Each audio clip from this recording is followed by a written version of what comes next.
as everyone joins, then we'll just continue. So we just want to welcome everyone to join our second episode today, which is going to be the physical aspect of the 4 chambers of vitality, which is so exciting to share in.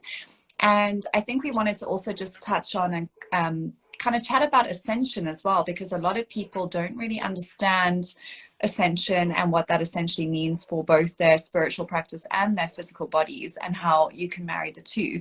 A lot of people that I know, even within the spiritual community, don't even know about ascension. So I think that's a really good place to start. And obviously I'm not going to spend too much time talking about it, but just to give everybody an understanding of, you know, why we might be feeling the way that we do, and why all of a sudden it's come out of nowhere and we're going, whoa, what is this? I've never felt this way before.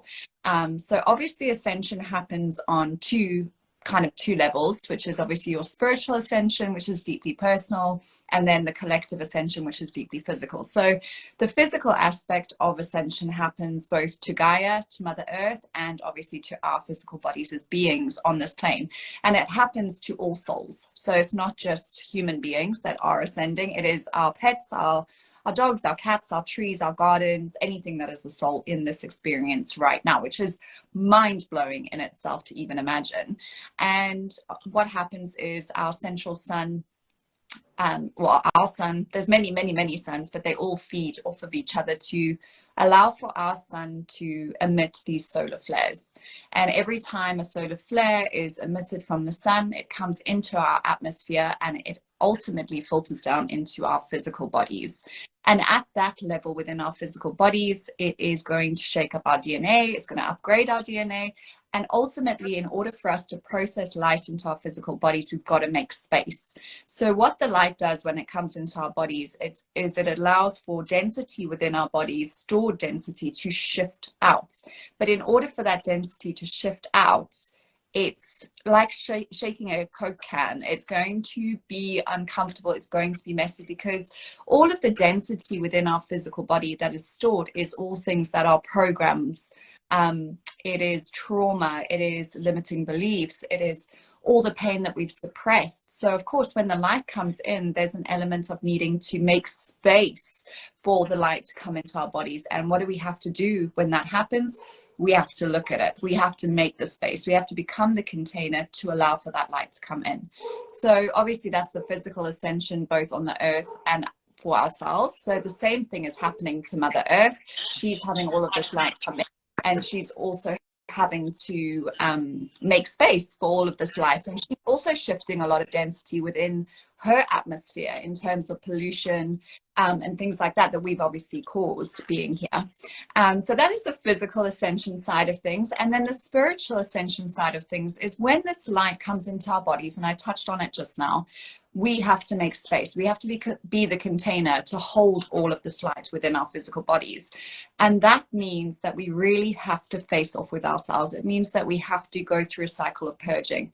And very often, if you are not kind of accustomed to doing shadow work and inner work, you go through something which is called the dark night of the soul, where I'm sure, Emma, you've experienced it. I've definitely experienced it, where you literally feel like it's the end of the world. You feel terrible, you feel depressed, you feel anxious, you don't understand why, everything falls apart around you, and you really just don't get it. And that is the universe's way of saying, you need to look at yourself. And ultimately, you have no choice. It's so, you're in the thick of it so much that you literally have no way out other than through. So that's very much what the dark night of the soul is it's this very, very deep purging of trauma, limiting beliefs, and all of those dense emotions that need safe passage through you in order to embody the light coming in. So that is the spiritual aspect. Obviously, what happens at the end of this is that your body then becomes acclimated to holding all of the light that you can possibly imagine, getting rid of all of the density within your body, and you obviously become in alignment to a higher frequency. You are embodying higher frequencies. And as we start to embody higher frequencies, what happens? We get closer and closer to experiencing bliss and euphoria and heaven on earth, if you want to call it that. And the same happens when the earth goes through that process as well. It upgrades to allowing it to shift into new earth. And ultimately, this all ends, well, it doesn't end because it's the beginning, it's always cyclical, with the solar flash, which is the last blast of light into Gaia, into our physical bodies, to ascend us to our next experience. So that is Ascension. Very briefly, there is a lot more to it. Emma, I don't know if you want to add anything, if I've forgotten anything. No, not really. Thank you, Candace, and thank you everybody for joining us live or watching the recording. As far as the Ascension process goes, I feel like it's just a continuous learning, and trying to understand what we are having to integrate. Yes. Yeah, and the dark night of the soul, absolutely. And I believe that there are many of us who are having several of those, whereas a few decades ago, I understood from the psychology that it's like one of those in a lifetime. And more I'm hearing that there could be several of those. Yeah. So it's not unusual to feel like you have a few of those dark, long extended periods. And I also feel that as you become more kind of acclimated to the light, you're aware when you're going through these cycles of the dark night of the soul. So it doesn't feel as intense as it did, say, the first time that you went through the dark night of the soul. And you also start to recognize it as a moment of growth, because obviously when you go through it, it's expansive and it is growth, but it is hugely uncomfortable. In any sphere where you're uncomfortable, you're going to grow, but it is uncomfortable. So I think as you kind of go through these processes, you become kind of better used to going through them. And that, for me at least, I don't feel like they last as long. I kind of allow them to come in and I look at it and I see the opportunity for growth, and I can move through it with a lot more grace and a lot more ease, which I think is beautiful. And I think that's the way it's supposed to be. It's not a process that's supposed to get harder. It's definitely a process that is meant to become easier as we go along, which is awesome. Obviously today we are going to be spending quite a bit of time talking about the physical aspect of the 4 chambers of vitality. And I would honestly say the physical chamber and the spiritual chamber are 2 of my most favorite chambers. So we are definitely going to be speaking about a chamber that I enjoy speaking about because it's so important. So Emma, I'm going to hand over to you just to lead us through the first part of the physical chamber. Great. Thank you, Candace. So for those of you who don't know me, so my background is in nutrition and functional medicine and nutritional therapy, and always being really curious about how we can support the body in its attempt to get well or get better.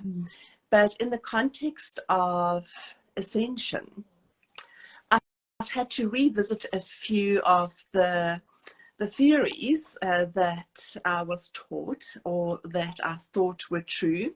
And as Candace mentioned, this process of ascension, or the ability to hold more light, will also almost force us to let go of limiting beliefs or outdated beliefs, and the same with nutrition and well-being. So in the realm of the physical chamber, as part of our series, I think the most important thing to understand is that we want to encourage each cell, each organ, each tissue, each bit of fiber, right down to the DNA, to be able to hold this higher vibration as it comes in. So that implies that we have to look at foods or meals, or even the water, the air that we breathe, the chemicals that we are exposed to, not just in daily life, but in our environment, and look at whether it can nourish us or whether it depletes us. So it's a complete review of how we look at the food that we choose. firstly, and not to talk about things that you should be depriving yourself of, but just becoming more aware of how things affect your body. Certain meals, do you feel a sense of vitality, or do you feel fatigued? So just, I think the first step is to start paying more attention, not so much with criticism and judgment, but more just with trying to get an insight and trying to observe so that you can make better choices. It's not always going to be the same for everybody, but I have noticed that in this process in the last few years, that more and more my body has become sensitive to certain things. The main foods being highly processed foods. Not that that is something that I've ever really felt drawn to, but I'm less and less able to even taste those. Sugar is one of those biggest toxins and poisons, and almost like a drug. And it definitely, for me, has become something that drops my vibration almost instantly. Gluten being wheat, rye, barley, and oats, mainly because the way that it's grown has become something that a lot of people are not tolerating so well anymore. So just have a look at, and like I say, I'm starting with what to observe. Start looking at the foods that commonly make a part of your daily choices, and see how you feel when you eat those foods.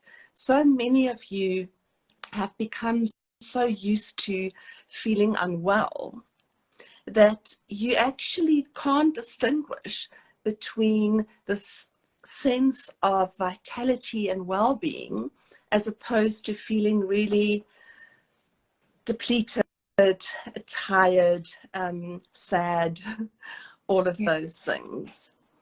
Then the next point I would like to focus on is then how do we choose foods that can help us raise our vibration, foods that carry a high frequency, meals that are nourishing for us.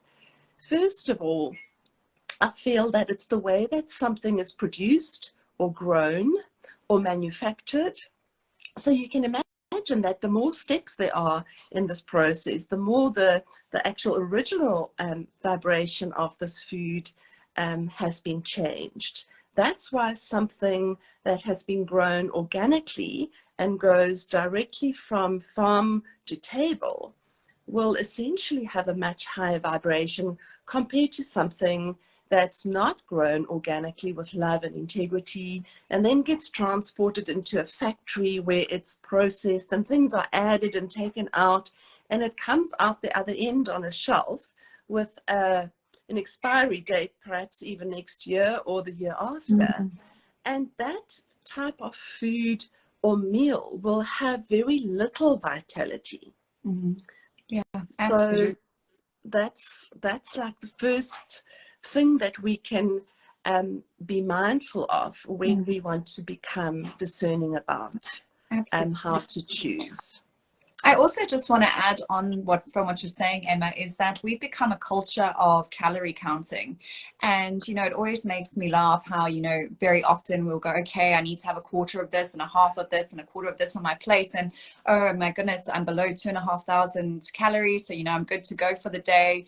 But I think if people could shift their consciousness and their mind to rather calorie counting to vibration counting and frequency counting, and looking at that plate and going, is this low frequency? Is this high frequency? What can I swap out? What can I add in order to make this a nourishing experience? And it's crazy where our minds go, but we live in a world where it's just so full of distractions, and it's meant to be that way, because this process of ascension is about coming back into yourself, and it's not something that we are ever taught to do. And also just what you were saying about not denying yourself the things that you desire, and not holding judgment for that. So I had an experience, and this is very much interlinked with your emotions and why you consume certain things, and I'm going to chat about that just now. But it's that whole thing of, why am I choosing to consume this? Why am I sitting here with a bowl of carbohydrates and pasta? And I speak from experience. Not too long ago, literally this weekend, I had a weekend where I was sitting in very dense emotions, and all I wanted to do was put density into my body, because when we are feeling dense emotions and we're processing, we just want to put more density into our bodies because we want to feel solid. Because feeling our emotions and going into our light body feels too unfamiliar, and it feels too light, and it feels too unattainable. So what we do is we put density into our bodies to bring us solidly into our forms, because that's where we feel safe. We're not supposed to be inside the safety box where we can't escape from it. We're meant to be expanding. We're meant to be going outside of our physical bodies and experiencing our energy field. But when we're processing and we don't want to face that, we just go, okay, I'm going to eat pasta, and I'm going to eat carbohydrates, and I'm going to eat sugar, because it literally creates density in your body, so your emotions can't come up. It's a form of suppression. So I would really encourage all of our listeners right now to really think about, when you are eating something, what is the reason for it? Is it for vitality, or is it for suppression, or some other reason? And again, coping mechanisms. A lot of people will have eating challenges around the foods that they eat because it's a coping mechanism. When I feel this way, or when this happens, I do. So to start looking at those things. But another thing that I want to add, again, it's not about having judgment. So this weekend, I was there with my bowls of pasta and my malva pudding. Everything you could possibly imagine of density this weekend was in my bowl. And I realized afterwards, because I felt awful when I ate it, I was like, I feel absolutely horrendous. What am I doing, Candace? And in that moment, when I was able to actually step back and observe why I was doing this, I realized that this weekend was 17 years since my mom passed away. And there was grief. There was layers and layers of grief that I didn't want to feel. So what did I do? I consumed and I consumed and I consumed to push that down, so that I didn't have to face those emotions.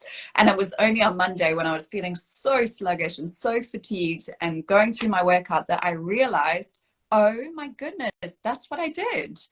And obviously bringing awareness into it, I can go, oh, okay, I see why I did that. That's okay. And I can love myself through that process of now going, all right, Candace, we're feeling better today. Now we can face that grief because we're safe, So I just want to encourage everybody not to hold judgment for themselves. We're here for an experience. It's not here to berate ourselves, deny ourselves. And also, when we do that, we're lowering our vibration. So if we can have compassion and grace for ourselves and go, gosh, probably not the best choice, but it's also not the end of the world. Right now, I have an opportunity in this now moment to go, let me try and do something a bit better. Let me make a better choice, even if that is just drinking a glass of water. It's not this big life-changing overhaul where when you get it wrong, we're doomed. Now we're done. Now we're never going to be the height of our ascension being because we stuffed up. That's not it. But also what I do find is the more that we practice consciously consuming things, the easier it gets. So allow yourself to have those moments where you fall off the bandwagon. That's totally okay. But pick yourself up, look at it, allow the feelings to come up and pass through you, and then come back to making better choices. Because ultimately, the ego is what leads us into the choices of density, and the true self is what allows us to hold our vibration and look at things objectively and go, is this going to serve me? Is this bowl of pasta or is this chocolate bar right now going to serve me?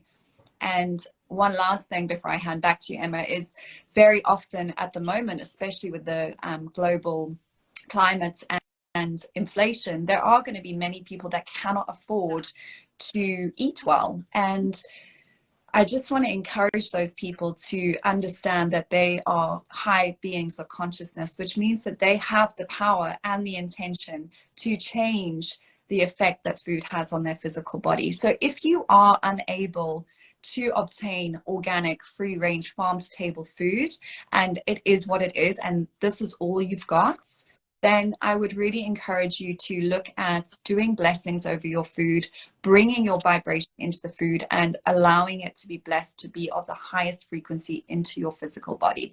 That at the minimum is a really beautiful practice to ensure that whatever you are eating comes into your body in the right frequency, and you yourself are capable of changing that frequency. So yeah, that's all I have to say on that one, Emma. I'm just going to hand back to you now because I know you had a bit more to add about the physical chambers. Yeah, thank you, Candace. So that was going to be my next point about what do we do if we can't buy organic? And that is the reality for many. Number one, again, just going back to choosing food in its most natural state.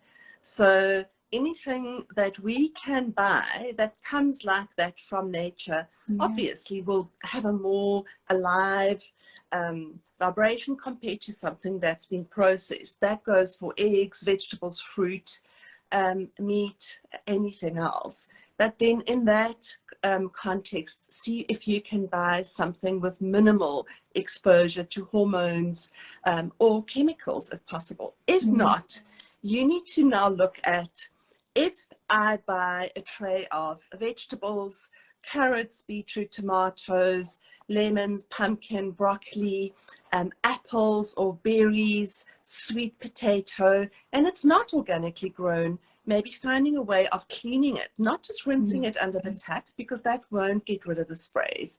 Using something like vinegar to soak your produce in, to help remove that chemical layer that sits on the skin.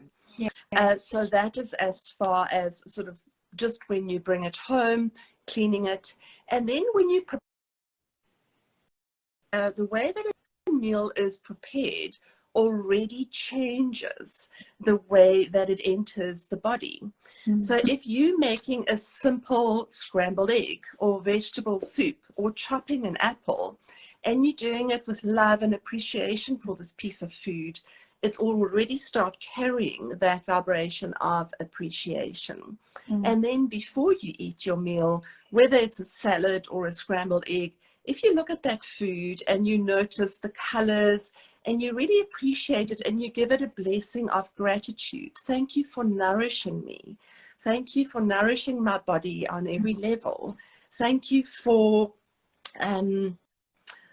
giving me a nourishment that will help me restore the vitality in my cells. And you can make it your own. So make it a sincere blessing. But by blessing every meal, we're already changing that very much. So that now by the time it enters the body and we start to break that food down and assimilate, it's a vibrational difference. And that will make a huge difference. And the same with water. We know from the research with Dr. Emoto that simply by giving thanks to a glass of water can change the way in which that water carries that vibration. So I often say to my clients, the quality of the water that you consume is really important. I prefer to suggest that we use a filter on our tap to help remove any chemicals that have been added. But even after that, you can perhaps on your water bottle or your water jug write a blessing, love and gratitude. You can perhaps add crystals into the jug or into the container, so that every time you take a sip of that water, you're actually vibrationally nourishing yourself as well. Yeah. No, that's beautiful, Emma. And you know, as you're speaking about it, I'm already just filled with so much joy in knowing that something as simple as having gratitude allows us to raise our frequency and the frequency of that which we're consuming, which, I mean, how easy is that? It's not an unattainable thing.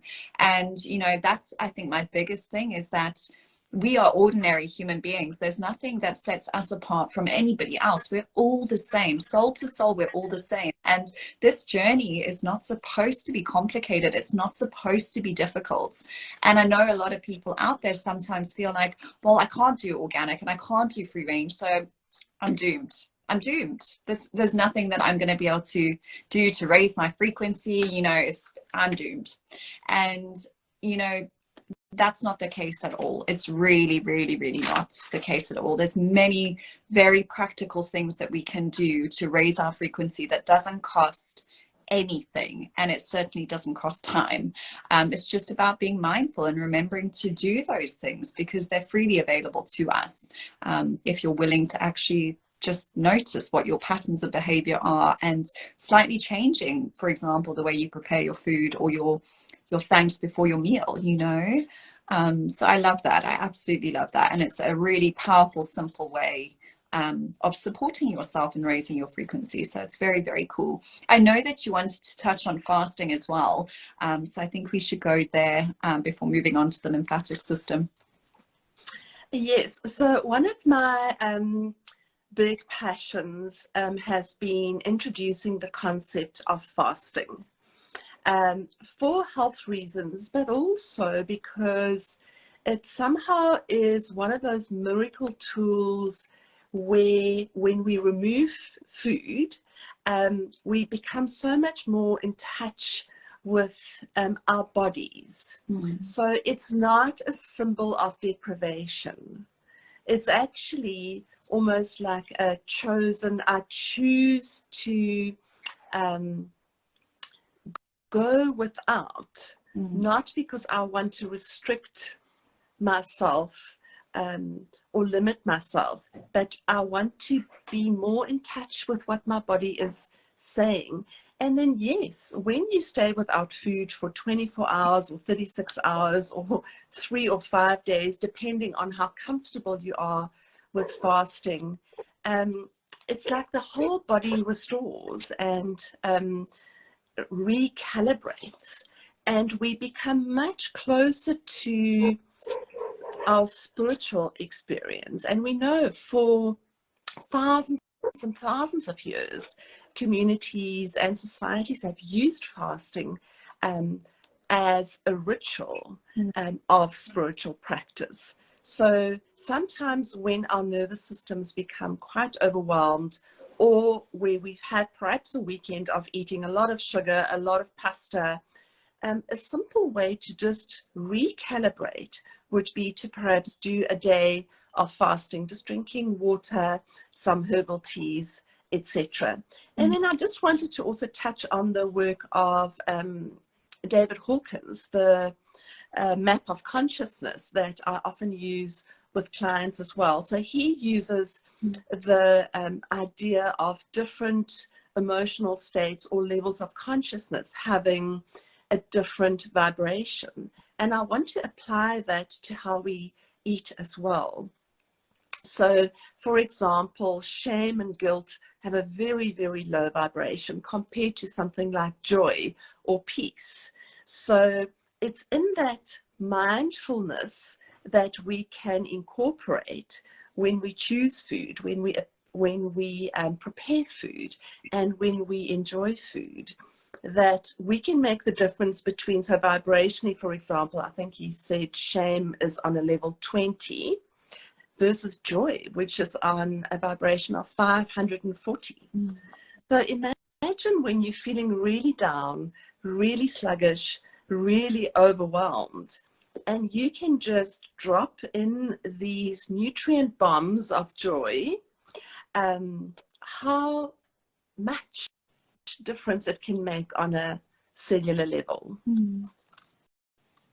Yeah, that's so beautiful, Emma. And also about when you are in those lower density spaces, actually making a conscious choice about whether or not you should be actually deciding to eat a meal right now.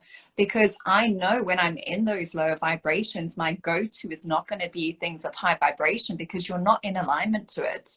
We are only going to attract that which we're in alignment to. So if I'm having a real down and out depressed day, then my vibration is automatically going to match like for like with something of that nature. So your pastas, your chocolates, your processed foods, your grains, your glutens, that sort of thing.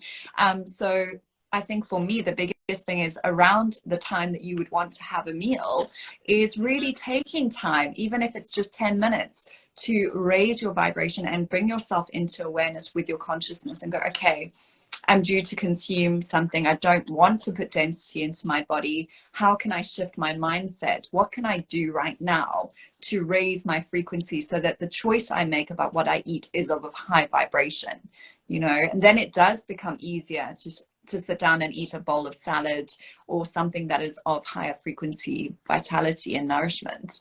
But it's not something that we think about, because when we are having a bad day, it's instantaneous gratification. We want to go to the fridge and take something and eat it now. So making a PB&J sandwich is a go-to when you're in a rush, when you're feeling rubbish, and it's a quick fix. You know, I generally find meals of higher frequency take longer to prepare because it's a lot more preparation. It's not this instant gratification.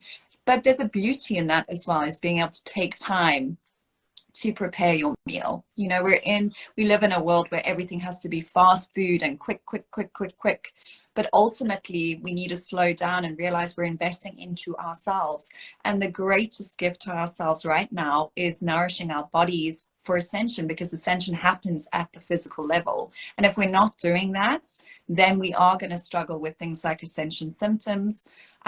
There are so many of them, because as our bodies acclimate to all this light coming in and we're purging all this density, we're going to feel things like fatigue and anxiety and sleep disruption. And when you then go and throw low density foods into your body on top of that, you can be sure that your body's going to be working overtime to now acclimate to the light, and you're going to feel pretty rubbish. So at this point, I would just say to everybody that do whatever you can to make this process easier. So if it means that you reduce the amount that you eat once a day to ensure that when you do have that meal time, that you're in a space of higher frequency, to ensure that the nourishment you bring in is of high vibration, then do that. Do what serves you greatest, because now is really not the time to be putting any more pressure on our already like dysregulated and overwhelmed systems, because it is overwhelming. We're human beings. And on that note, something that's also very important to do, and I would say is probably one of the most important things alongside nourishment and diet, is to look at your lymphatic system. So unlike your circulatory system, your blood is obviously pumped by your heart. Your lymphatic system it moves and flows within your body with movement. So in order to ensure that your lymphatic system is flowing with ease and grace, and now your lymphatic system is responsible for the movement of your emotions in and out of your physical body. Now, with ascension and the light coming in, what are we doing? We're moving dense energies, we're moving dense emotions, we're moving dense trauma out of our physical body. So our lymphatic system is incredibly important in moving those emotions out of your body when the light is coming in. And when your lymphatic system is blocked or stagnant because you are not moving, because you are not doing things to support it, it's going to make that process of allowing the expansion of light into your body to happen. So a couple of things that I would recommend in order to ensure that your lymphatic system is functioning optimally. Really simple things. You can incorporate lymphatic massage into your daily routine. There's so many YouTube videos online that you can watch where you can do it for 5 minutes a day. If that is not your thing, then you can obviously look at something like dry brushing. So I've got my dry brush here. Dry brushing, even if it's just 5 minutes a day, I find really, really helps to support my lymphatic system.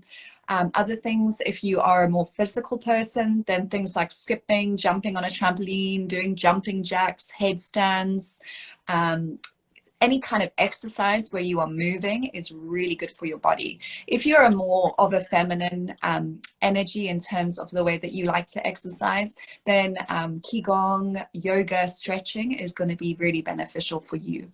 Other things that are really brilliant for the lymphatic system is obviously breath work, which is beautiful, as well as fasting, which Emma's already mentioned, staying hydrated, ensuring that you have enough water intake.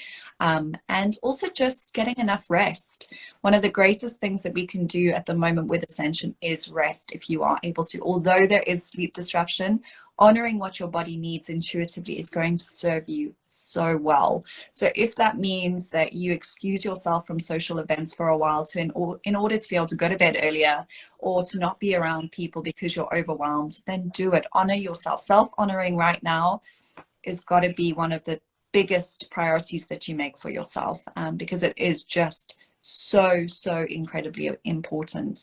And as you regulate your lymphatic system, you're going to find that processing and alchemizing emotions is just going to become so much easier. And ultimately that's what you want, because if you think about when you are in a place of density and all you want to do is curl up in that fetal position and tuck your head under a pillow and stay in bed, you're hunching your body, you are stopping the flow of your lymphatic system, you are holding on to those emotions and that density.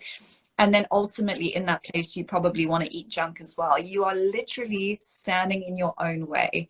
So even if you are not a big exerciser, you can take a 5-minute walk. You can, in bed, first thing when you wake up, stretch into your body. This will already start to support your lymphatic system. So I'm not saying that you need to do anything that requires a great amount of effort or change to your everyday routine. I'm certainly not someone that you will find at the gym for 5 hours of the day. But being able to be outside, playing with my dogs in the sunshine, well, that's what I do to support my lymphatic system. It's not about overcomplicating and making your life busy. This is actually about simplifying your life, to enable these energies that are coming in to integrate better. And I mean, in comparison to a year ago, we used to have light codes coming in maybe once a week, once every 3 days at a maximum. Now it is all day, every day. So it's incredibly important to make sure that you are integrating. This is definitely a season of integration and making sure that you are doing what you need to do to support yourself. And Emma, I know within your practice as well, you're seeing a lot of people struggling with diseases and illness and sleep deprivation. People are struggling in a lot of ways right now. And 99.9% of the time, I would say it is actually ascension symptoms. People aren't aware that they can actually support themselves in a very easy way, to allow these energies to acclimate and integrate.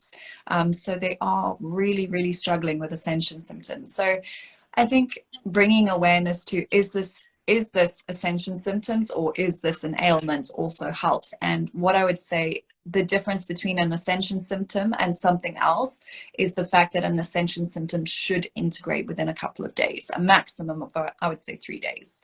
If after 3 days you are still struggling, then there's obviously something underlying within your physical body that needs addressing. So what would you say about that, Emma? What are you seeing a lot of at the moment? So I just wanted to mention something that I haven't had a chance to talk about. What I'm seeing a lot is mineral deficiencies, and that is not just because of Ascension. That is just a reality. Our soils are depleted, foods are not grown the way they are growing. So people feeling quite flat and tired, or just like they can't seem to come out of that feeling of sluggishness, is that they're lacking minerals. So we don't all have to take tablets in order to give our minerals. If we add a pinch of Himalayan salt to your jug of water, especially your first glass of water in the morning after your sleep as you wake up, can really help to revitalize the cells. There are a few other mineral solutions that I prescribe, something like Bio 77. It used to be called concentrates, but even a combined tissue salts, Natura makes a tissue salt combined of 12 different tissue salts that dissolved in a jug of water or a pinch of salt.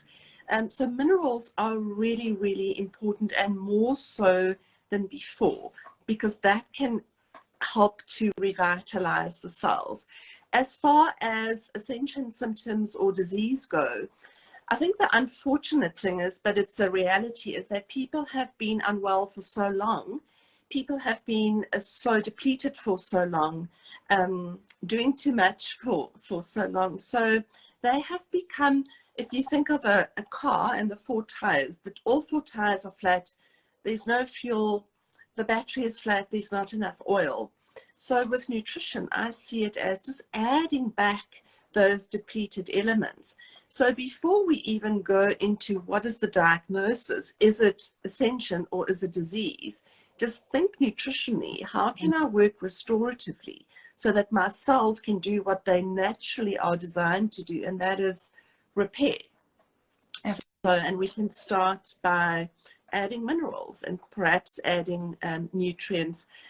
Too many people, unfortunately, don't know how to plan an optimal nutritional plan. So speak to somebody who knows, because there are some of you who might spend a lot of money on buying nutrients, but you feel no difference. Mm-hmm. So I use muscle testing for my clients, looking at how to find the best nutrient or product or brand, whether it's a B vitamin or an omega or a probiotic, that will add benefit.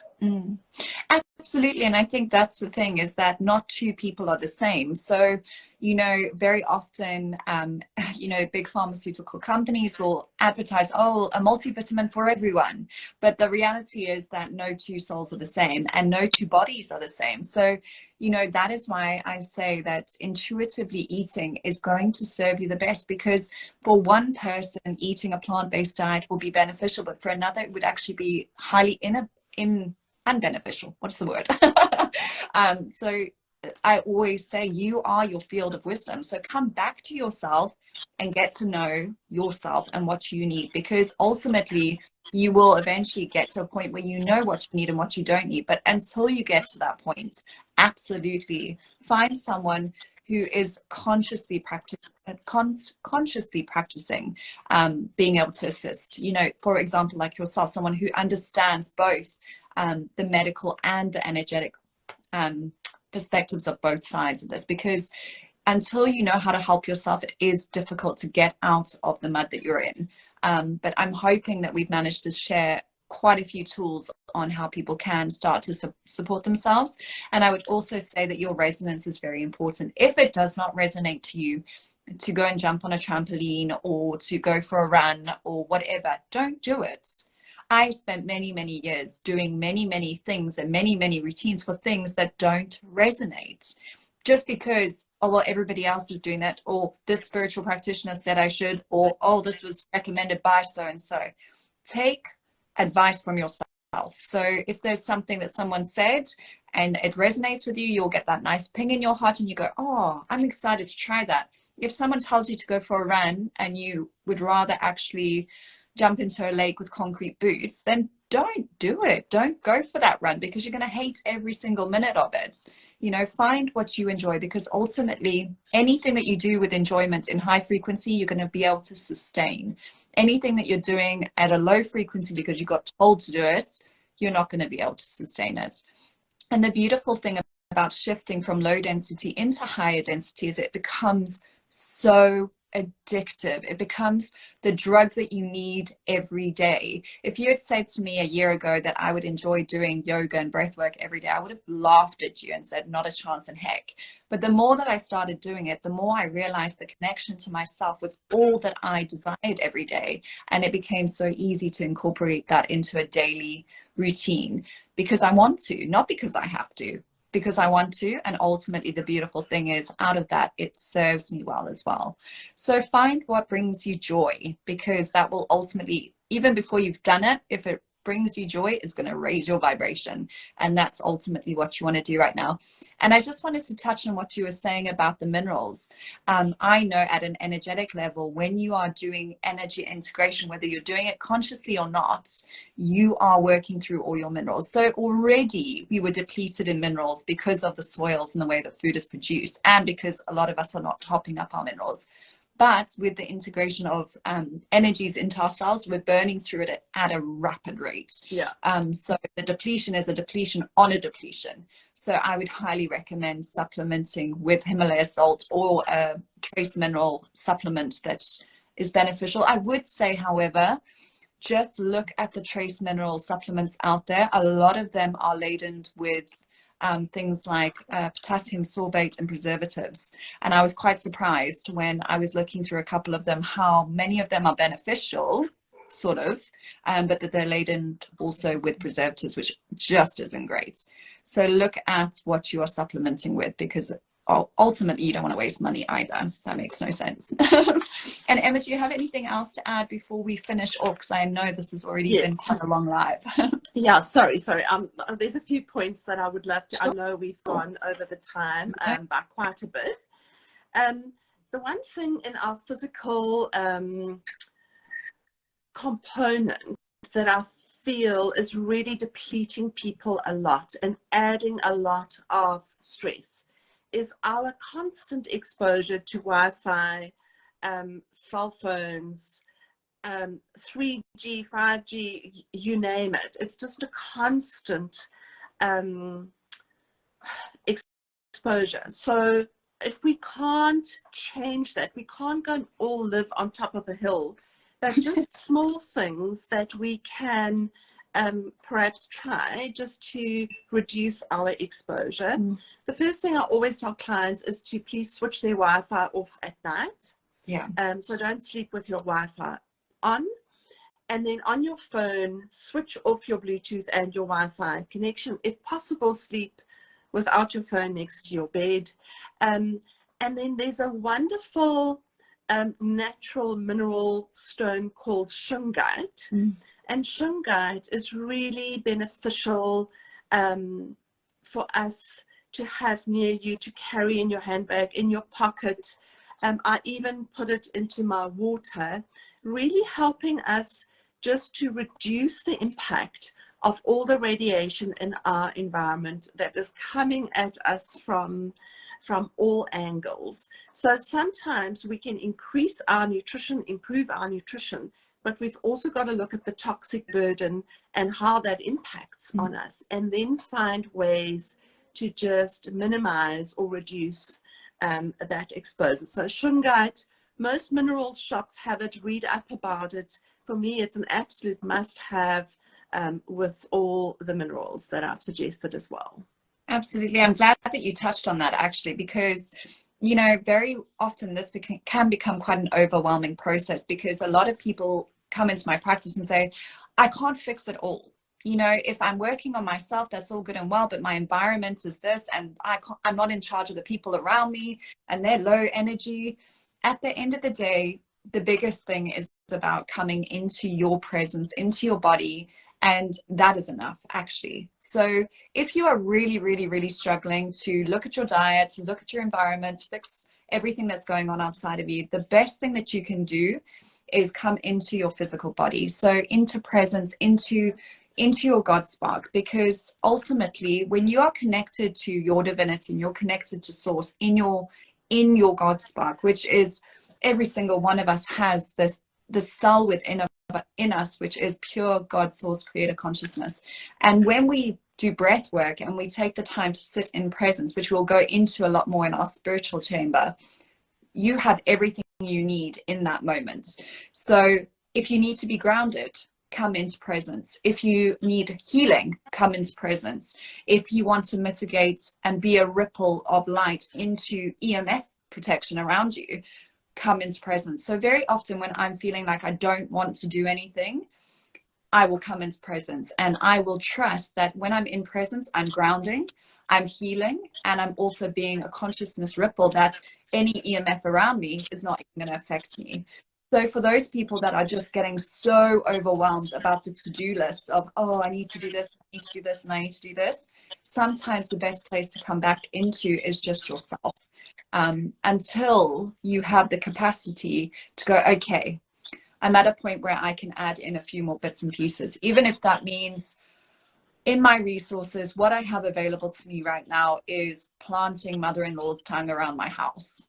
I can do that. I've got it in my garden. I'm going to propagate it. I'm going to plant it. You know, if you don't necessarily have the resources available to go and find shungite, which I know is so easily available, and it's not expensive, but if you're a gardener and gardening is what resonates with you, then that might be what you want to do. Or if you are really lazy and you honestly don't want to remember taking trace minerals or working with shungite, then looking at things like the Blue Shield device, which you plug in and it works whilst you have electricity. Obviously in South Africa that's a bit more difficult, but that creates a, I think it's a 40-kilometer shield from EMF, and there's actually, they go up. So you've got the simpler one, you've got the more advanced one, and that you just plug in, and then you don't have to worry about EMF. So I try to also encourage people to look at what you can do to completely mitigate the risk. So for me, before the Blue Shield device, it was the shungite, the orgonite, the physical energy protection around myself energetically. But it was a lot to do when all you want to do is protect yourself from EMF. So obviously we've got the Blue Shield now, and we still turn off our Wi-Fi. I still use shungite and orgonite because you can never be too protected. But for people that don't have the time or the energy, then there are things that you can do that are easier than other things, you know. So take what resonates and don't overcomplicate it, and know that your intention is enough. You know, you don't have to now have the entire EMF protection list and go, okay, now I'm okay. You know, your intention is enough. If you want to be protected by EMF and you put that intention out into your energy field, you'll be amazed at how protected you become. So for me, I also make sure that when I'm out in public, I also make sure that I'm protected not only from other people's energies, but also from EMF. So some people might carry shungite with them. Other people might get the portable Blue Shield device. Other people might just do it completely energetically. So whatever works for you needs to be what you do, because then you hold it authentically. There is no point in holding shungite and going, I don't really think this works, but someone told me to take it with me and I'll be fine. You know, you've got to have intention, and you've got to have integrity and authenticity with these things, because otherwise you're just conning yourself into believing something that you don't hold as a truth to you. So these are all really beautiful ways of protecting yourself, and EMF is honestly huge. I mean, I know from experience, EMF poisoning in terms of exacerbated autistic symptoms in my my one child, headaches and migraines, disrupted sleep, nausea. It is horrible. So if you can turn off your Wi-Fi at the very least, then I would say please do it, because you'll be amazed at how quickly you start to feel better just by doing that. And if I can just, sorry to interrupt, there's one thing that I think is the simplest of it all. Hand on the heart, hand on the belly, and just thank you, body. Thank you, body, for holding me. Thank you, body, for carrying me. Thank you, body, for walking me through this lifetime. So that can be such a simple place to start. Yeah. And even just in that breath, exhaling into the earth, discharging all the anxiety, all the fear, all the whatever else. Thank you, body. And just imagine that you're exhaling into the earth, that you're discharging. For me, even swimming in the sea, just imagine that I'm discharging all the EMF. Yeah, so it can be simple ways sometimes of just how much have I absorbed in the last 24 hours, and can I sit on the lawn, walk on the beach, walk on the soil, and just discharge that, so that the earth can help me to just minimize any compromise. We forget how supported we are. We are held not only within our physical selves, with our embodied divinity, but we're held by all that is around us. You know, our galactic families, Gaia herself. So, you know, sometimes I think that I often walk in this life above what I feel is EMF poisoning, above what I feel is low density nourishment, because when you don't align to living a life where you are scared of all those things, you can actually raise your frequency enough that it cannot affect your physical body. So when I say come into presence and raise your frequency from the inside out, you do start to be completely out of alignment with things like EMF, water being not as nutrient dense as it should be and stuff like that, because your natural body vibration, your natural soul vibration allows you to absorb only that which is for your highest good. So very often I love to see that God spark just rippling out around me. And when I'm walking, I'm in this bubble of absolute protection. But that in itself is just coming back to a connection with yourself. Until you have embodied your divinity and you're able to do that, then obviously all of the other practical things are very important to do, because a lot of people don't yet know what that divine connection to self is yet. So until you know that and you can practice at that level, you do need to put other protections in place. Absolutely. And I like what Shirley said about gratitude as superpower. Absolutely. Absolutely. Gratitude is a go-to must every single day, because that gratitude obviously aligns with abundance, and an abundance of everything, so that is incredible. So I know that our next series is going to be on Tuesday again, so a week today, which will be the 20th of June, if I'm not mistaken, at 9. And we are going to be speaking about the mental chamber, I think, Emma. Yeah, we've done the physical, so I think we're doing the mental chamber next, which is going to be super exciting. And I think we're going to be just touching on a little bit more of mental health, mental awareness, mental support, in a world where mental health has become a really important part of people's lives. And there's a lot more awareness around it now, which is incredible, and how you can support yourself best with that. And yeah, I just want to see if we've got any questions. Let me have a quick squiz here. Thank you for all of your comments, guys. Oh yeah, Shirley, Shungite is so wonderful. It is amazing. Okay, cool. No, I don't see any questions at the moment. So that's great. But otherwise, we will be seeing you guys on Tuesday at 9, and we'll obviously do a reminder.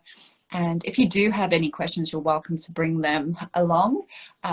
If it's about anything that we've already spoken about or anything that we are going to be speaking about, we'd love to hear back from you. And Emma, do you have anything else to add before we end off?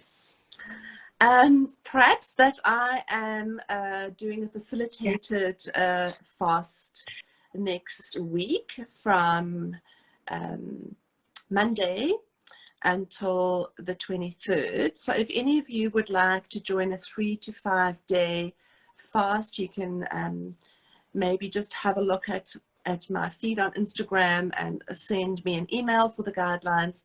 And then I'm also going to be doing a solstice meditation on the 21st, and just bringing in all the beautiful vibrations that are out there at the moment, and helping us to support the intentions that we are setting for the next few months. So it's a powerful week to fast, and I think the planets are really informing a lot of our sort of thinking, feeling, and being at the moment. So I'd like to anchor that into something.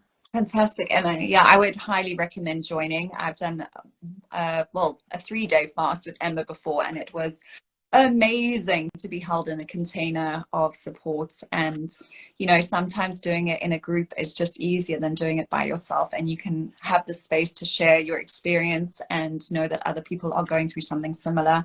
And it is just the most powerful experience to do a fast like that, definitely during an energetically exciting week, like solstice week. So if you are interested, go check out Emma's Instagram page. All the details are there. I'll also share it to my page. And until Tuesday next week, we will be seeing you all soon. Thanks, Emma. Thank you so much. Thank you. Thank you, everyone. Thanks, everyone. Bye. Bye.